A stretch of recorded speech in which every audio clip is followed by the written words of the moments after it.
our connection. Meredith, I'm going to have to read from these slides because I'm on a non-state laptop and I can't access our deck otherwise. So if you can proceed to the next slide, we can get going. Okay, everyone, I'll introduce myself before we get into the meeting logistics. My name is Darren Kadott. I am the program manager for the Housing Trust Fund Rental Assistance Program, and welcome. Welcome back to some of our current and renewing administrators, and special welcome to our new administrators. Very excited to have you all on board. Today's meeting logistics, the session will be recorded and will be posted publicly. That'll happen in about a day.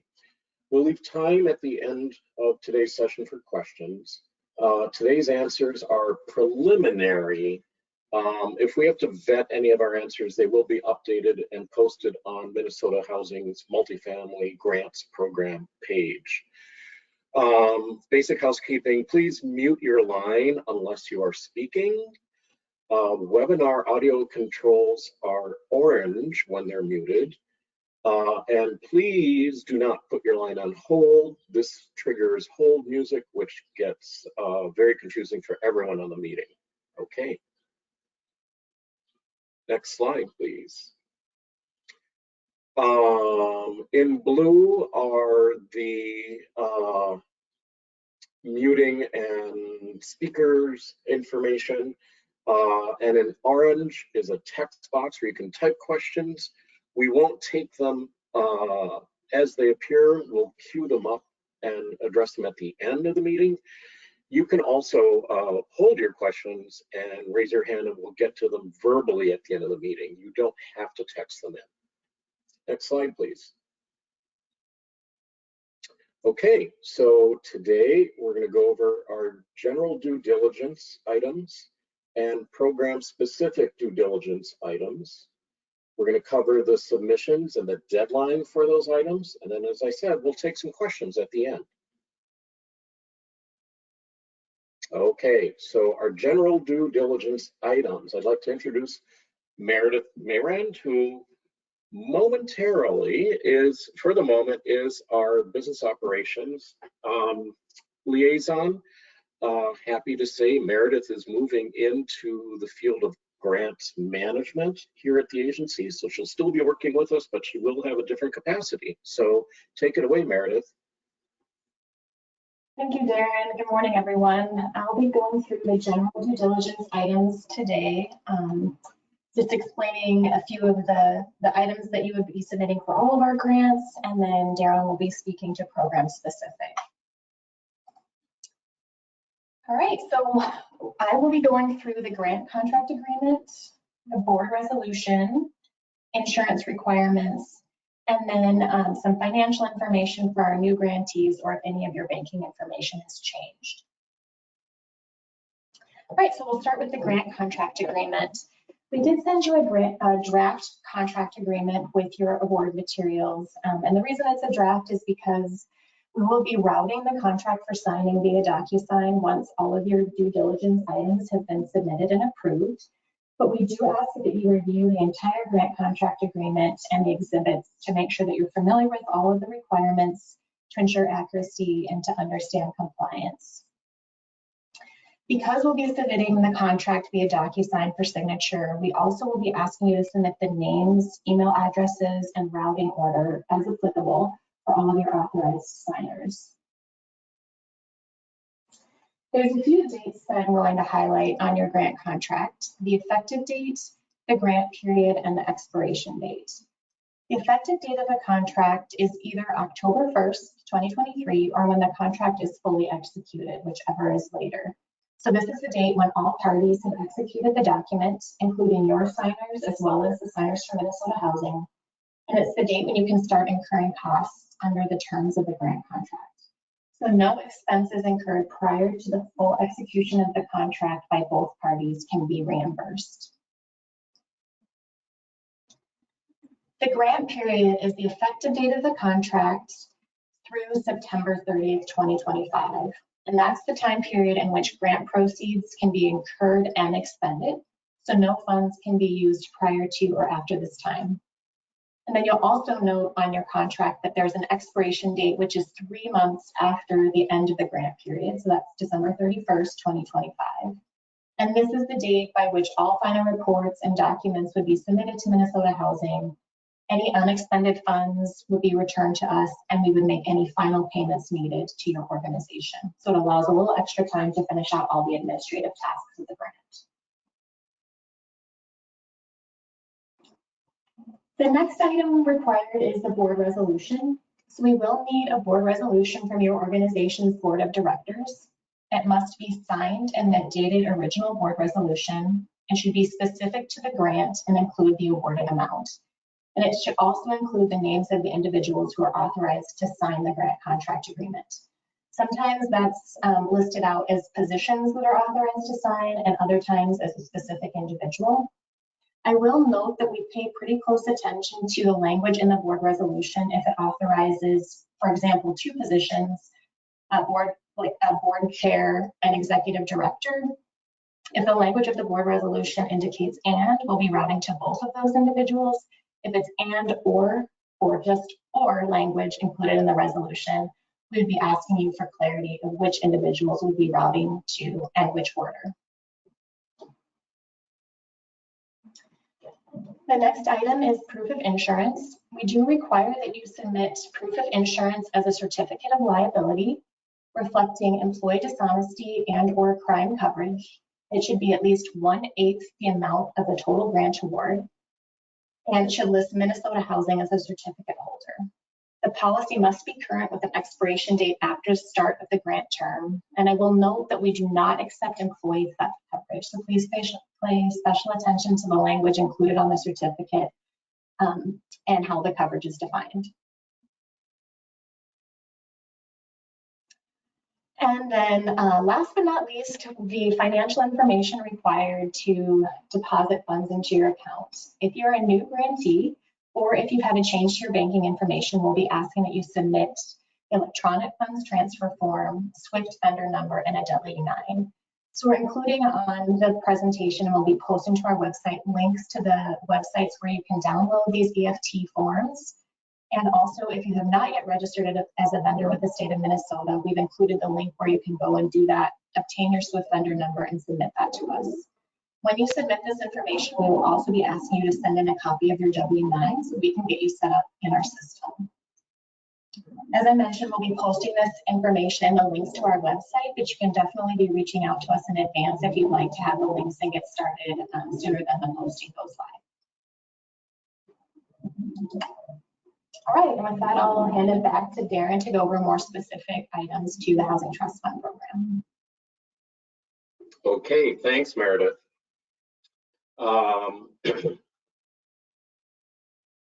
Just a quick note that for those of you who were awarded housing navigation funds, the work plan and budget for this funding round will be Exhibit C to your grant contract agreement.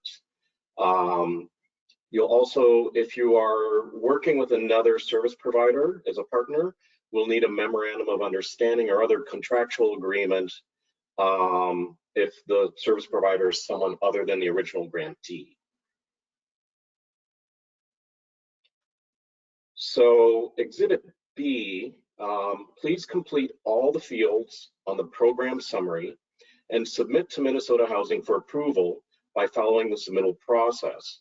Minnesota Housing staff will review the program summary and may request changes or approve the document as submitted. Some of the information will be auto-populated on your award. When complete, this item will be Exhibit B to the contract agreement. The RFP application will also be included as part of the contract agreement. On the program summary, you will see that the development number, or the D number as we call it, and the MRA number, which is the specific number assigned to this contract funding for our system. These are references for the rental assistance draw requests that ensure funds are drawn from the correct allocation. Okay, next slide. over there, Exhibit C. Okay. Due to the high response to requests for housing navigation funds, we may not have been able to fully fund your request. We understand that this may affect your proposed housing navigation activities, so use the work plan to outline which of the eligible activities you will perform and complete the budget template with your projected expenditures. When these items are complete, submit them per the submittal instructions. We will review your proposed activities and expenditures and may request changes or approve the documents as submitted. When complete, these items will be Exhibit C to the grant contract agreement. Please submit the housing navigation work plan and budget, known as Exhibit C now, as soon as possible. In the event revisions are required, submitting early will help avoid any delays in executing your grant contract agreement. And primary service providers. If the administrator is not the primary service provider, the administrator must enter into a memorandum of understanding or other formal agreement with the primary partnering service providers to make services available to participating households as described in your program summary. Administrators may partner with subgrantees, such as other administrators or qualified nonprofit or a tribal nation to administer the Housing Trust Fund program and serve participants in the region. If a subgrantee exists, administrators are expected to enter into formal agreements with subgrantees and impose at a minimum the same expectations that Minnesota Housing requires of administrators. The formal agreement should outline how the activities described in the administrator's program summary will be performed on the local level. At least annual monitoring is required of subgrantee, that's monitoring files, financials, etc. The memorandums of understanding and formal agreements must remain in effect during the term of the grant contract agreement. Any changes must be communicated to and approved by Minnesota Housing at least 60 days prior to the change.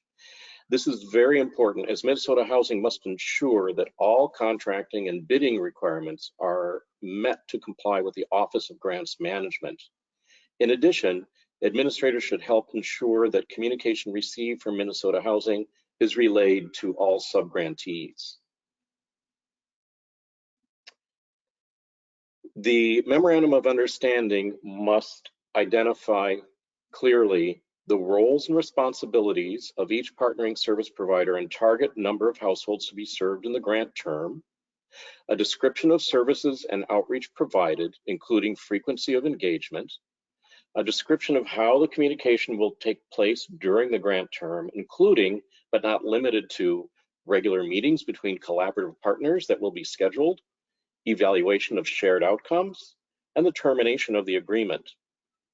The shared eligibility criteria and any additional eligibility criteria, the identification of the entity or entities responsible for the Homeless Management Information System, known as HMIS, data entry, identification of the entity responsible for reporting expenditures, households served, and annual narrative reports that are to be submitted in an approved Minnesota Housing format. And just a note on the annual narrative report, I will email those templates out to each of you in the coming months. You can simply fill in that template. You do not have to create your own. So continuing on reporting and meeting expectations, you will have, as I said, an annual progress report. You'll have 2 of those for the biennium contract term, and I'll send those templates out. We'll have annual grantee meetings. We'll actually have quarterly grantee meetings. You're required to attend at least 1 a year, so that's 2 for the total of the grant term. Our HMIS, or Homeless Management Information System reporting, has switched over to the fiscal year. So November 1st, we need one that captures the time frame from October 1st, the beginning of your grant, through September 30th, 2024, the first term year of your grant, and May 1st, 2024, you'll have one that encompasses April 1st, 2024 through March 31st, 2025. We also have quarterly data quality monitoring, which we conduct October through December on the HMIS system. Okay, so now on to submissions and deadlines. We've experienced some issues with grantees submitting the information to both the grants email and a separate identical email to the program manager, or they copy everyone on the grants email. Doing so creates duplicate work and confusion around versioning and approval status. So please only submit to the grants email with no additional emails to the program manager or copying others. All other emails will not be addressed or answered unless it is a specific question that must be posed to the program manager. The grants email will be monitored regularly throughout the day, and emails will be directed to the appropriate staff as needed. So our deadline is Thursday, September 7th, 2023, a month from now. No grant contract agreements can be executed before you submit all the due diligence items and after Minnesota Housing approves them. Minnesota Housing must approve all due diligence items. Any payments made prior to the grant contract agreement cannot be reimbursed.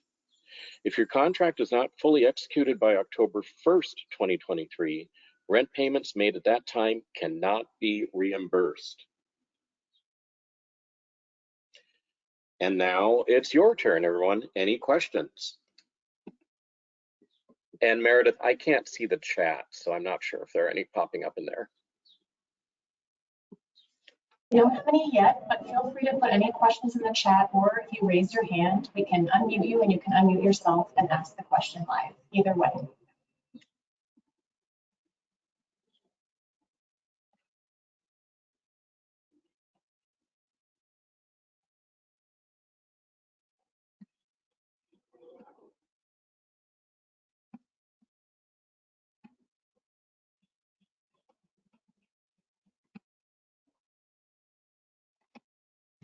There's one question asking if the webinar will be sent out, and we will be posting this webinar along with the slides to our website. So you'll be able to access that within the next day or two. It should go live, and you can reference it, either the recording or the slides from the PowerPoint. Thanks for that question. Yeah, we will not be emailing the link out. You'll have to find it on our website.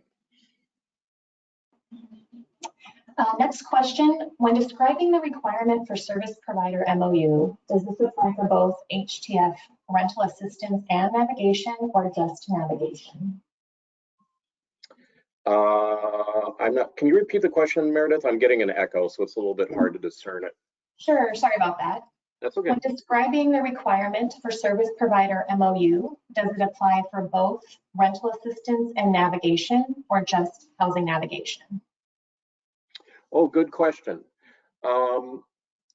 If housing navigation is going to be undertaken by a partner, then those activities should be described in the MOU.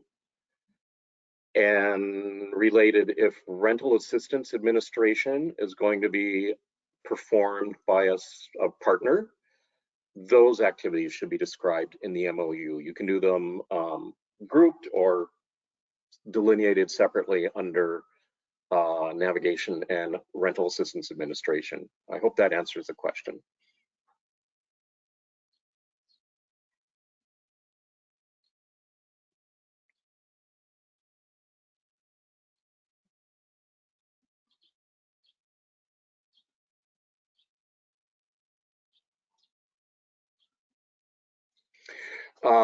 This is not a question, but it's a statement, particularly aimed at any of our newer or new grantees that are on the meeting today. You will be receiving an email from me, Darren, kind of imposing myself, for lack of a better description.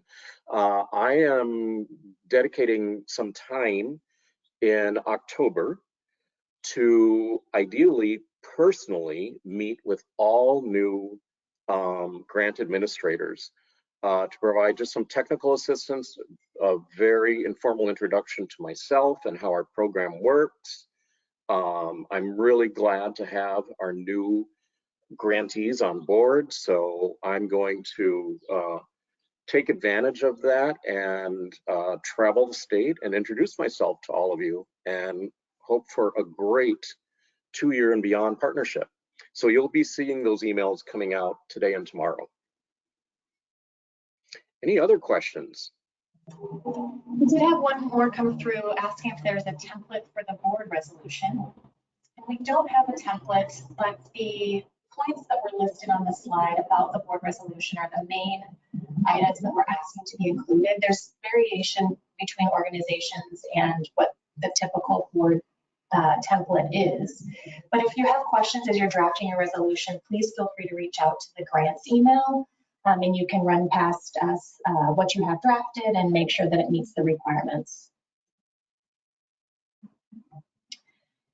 Next question, where can we access trainings and resources for program delivery?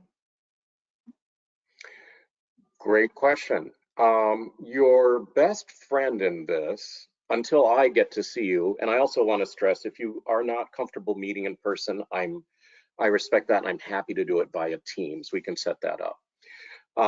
But your second best resource is going to be the program guide, which is posted on our website. You'll note there are 2 program guides. One covers the current grant term, which expires at the end of next month, the end of September.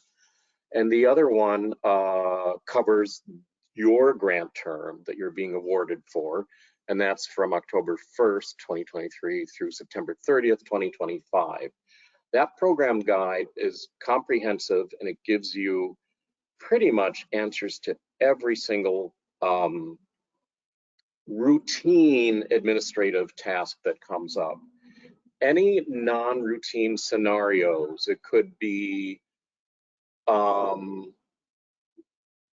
removing a household from the program and then re-entering them into the program for income reasons or something like that.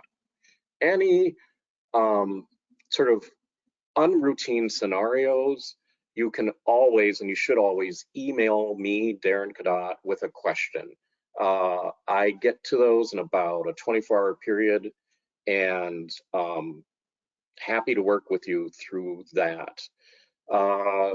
There are, Meredith, correct me if I'm wrong, I think there are a couple canned training videos on submitting to the website and things like that, but I don't know if there's a canned training on how to administer the Housing Trust Fund grant. Yes, that's correct, Darren. There are training tutorials on the logistics and details of submitting payment requests and how you would be filling those out throughout the grant term as you ramp up and continue on. And those are posted to our website. But yes, there's not an overall training on the website about program delivery. So again, reach out, feel free to reach out to me. No question is a wrong question. Part of my role, responsibility, and part of what gives me joy is interacting directly with the grant administrators on situations that arise, and you will have unique situations that come up, and that's what I'm here for. And like I said, for new administrators, I will be meeting with you, hopefully in person, and if not that, then virtually. And park your questions for that. We're happy to go over them. Meredith, your slideshow minimized again.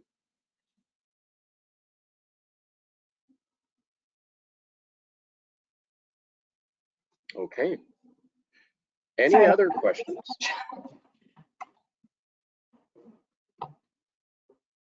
Not seeing any yet, but we can leave a few more minutes. One thing I did want to just mention is the October 1st, the start of the grant term this year, is a Sunday. So ideally, we would like to have all the contracts routed via DocuSign with plenty of time, so at least by Friday the 29th, so we don't cause any delay with the start of your grant term and being able to start incurring costs. So just wanted to mention that for timing. Yeah, good point. I remembered that it was a Sunday. And this is especially relevant to current and renewing administrators because we don't want you to experience a gap in resources So make sure you get those due diligence materials in as soon as possible and shoot us any questions as soon as possible. We're happy, Meredith is happy and does a great job at working with administrators to make sure their diligence items are complete and satisfying all the state's requirements.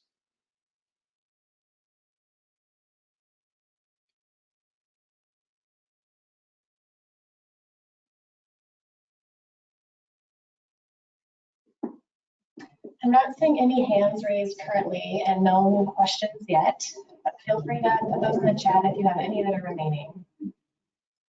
Yeah, we'll wait a few more minutes. And of course, you can always email us with any questions. We're happy to respond to those. Chances are, as you're going through your due diligence items, questions may arise that you haven't thought of yet, and that's fine.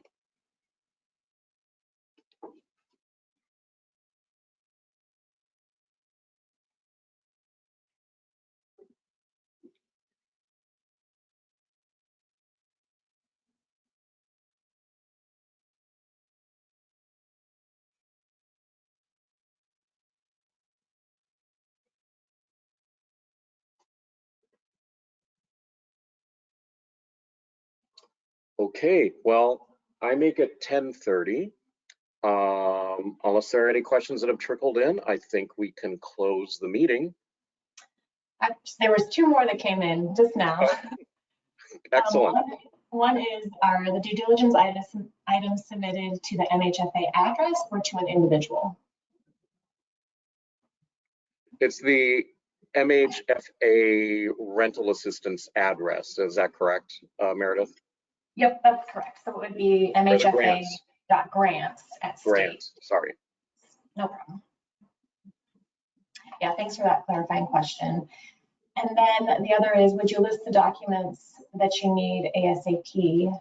I would say if you are trying to submit the documents needed for review immediately, the ones that could potentially be going back and forth for review would be the program summary, the housing navigation work plan, and budget.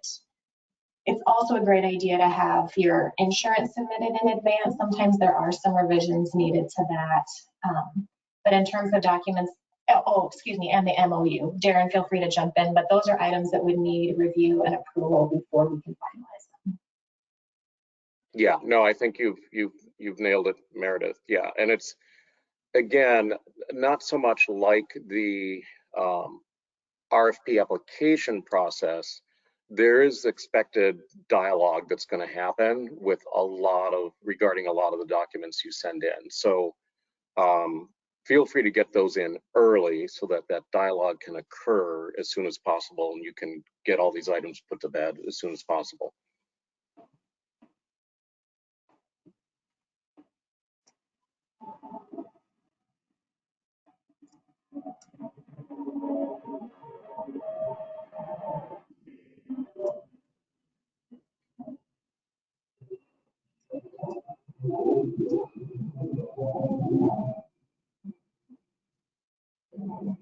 Okay, well, seeing no more questions. One more.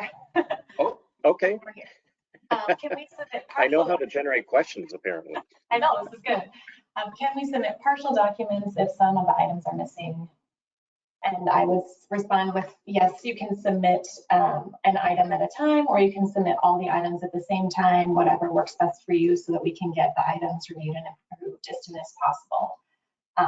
So either way, we're able to accept them and begin the review process. Good question.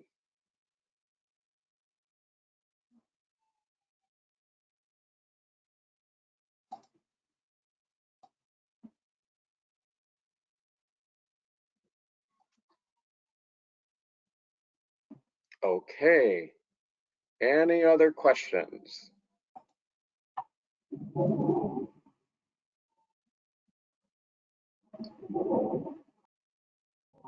None currently, Darren.